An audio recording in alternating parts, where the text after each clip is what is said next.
এই মুহূর্তের অত্যন্ত গুরুত্বপূর্ণ একটি খবর। স্কুল সার্ভিসের নিয়োগ সংক্রান্ত নবম এবং দশম শ্রেণীর ভেরিফিকেশন এবং ইন্টারভিউ লিস্ট প্রকাশিত হতে চলেছে আগামীকাল। যেমনটা দুদিন আগের ভিডিওতে জানিয়েছিলাম যে গ্রুপ সি এবং গ্রুপ ডির আবেদনপত্র সংগ্রহের দিন যখন শেষ হবে তারপরেই কিন্তু স্কুল সার্ভিস কমিশন নবম এবং দশম শ্রেণীর যে ভেরিফিকেশন এবং ইন্টারভিউ লিস্ট প্রকাশ করবে। ঠিক সেই মতো আগামীকালই শেষ হচ্ছে গ্রুপ সি এবং গ্রুপ ডি। এই পদগুলির জন্য আবেদনপত্র সংগ্রহের দিন শেষ হচ্ছে এবং আগামীকালই কিন্তু স্কুল সার্ভিস কমিশন নবম এবং দশম শ্রেণীর যে ভেরিফিকেশন এবং ইন্টারভিউ লিস্ট তা প্রকাশ করতে চলেছে। যদি সবকিছু ঠিক থাকে তাহলে কালকে সন্ধ্যার পর কিন্তু এই লিস্ট প্রকাশিত হতে চলেছে, এমনটাই কিন্তু খবর।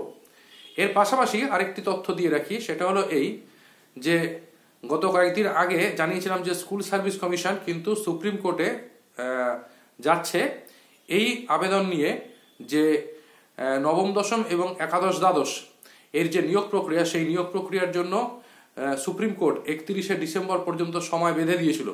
কিন্তু স্কুল সার্ভিস কমিশন আবেদন জানাতে চলেছে যে সেই সময়সীমা কিছুটা বর্ধিত করতে।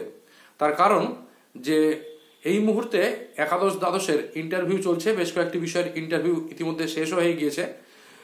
15 তারিখের পর থেকে অন্যান্য বিষয়গুলোর ইন্টারভিউ শুরু হচ্ছে।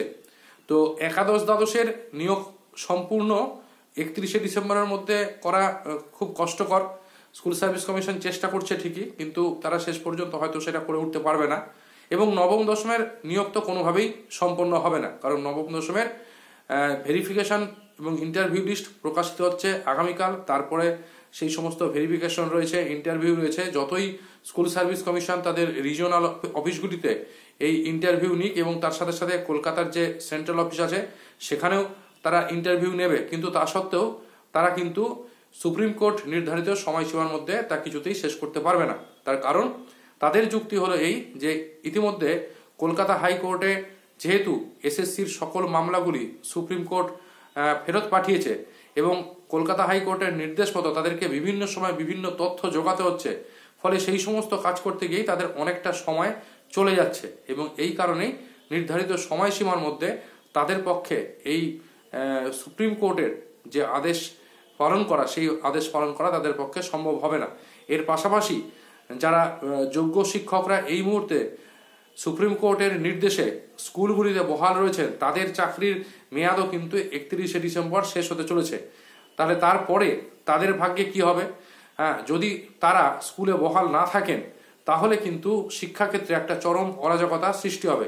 এর পাশাপাশি এই সকল শিক্ষকরা মাধ্যমিক এবং উচ্চ মাধ্যমিকের পরীক্ষার উত্তরপত্র দেখার কাজেও নিযুক্ত।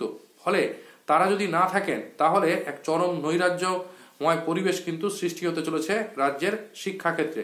আর সেই সমস্ত কথা বিবেচনা করেই কিন্তু স্কুল সার্ভিস কমিশন তারা 2-1 দিনের মধ্যেই সুপ্রিম কোর্টে আবেদন করতে চলেছে। এই নিয়ে তাদের যে আইন বিশেষজ্ঞরা রয়েছে তাদের সাথে রীতিমতো আলাপ আলোচনাও হয়েছে এবং তারা চাইছে যে আগামী 19শে ডিসেম্বর থেকে কিন্তু সুপ্রিম কোর্টে শুরু হয়ে যাচ্ছে শীতকালীন যে ছুটি, সেই শীতকালীন ছুটি কিন্তু অবকাশ কিন্তু শুরু হয়ে যাচ্ছে।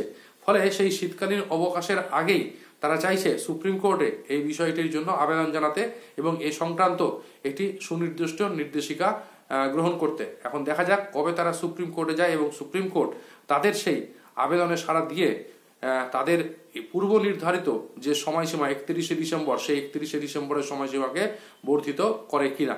আপাতত খবর এইটুকুনি। ভালো থাকুন সকলে, সুস্থ থাকুন এবং অবশ্যই চ্যানেলটা সাবস্ক্রাইব না করে থাকলে সাবস্ক্রাইব করে আমাদের পাশে থাকুন।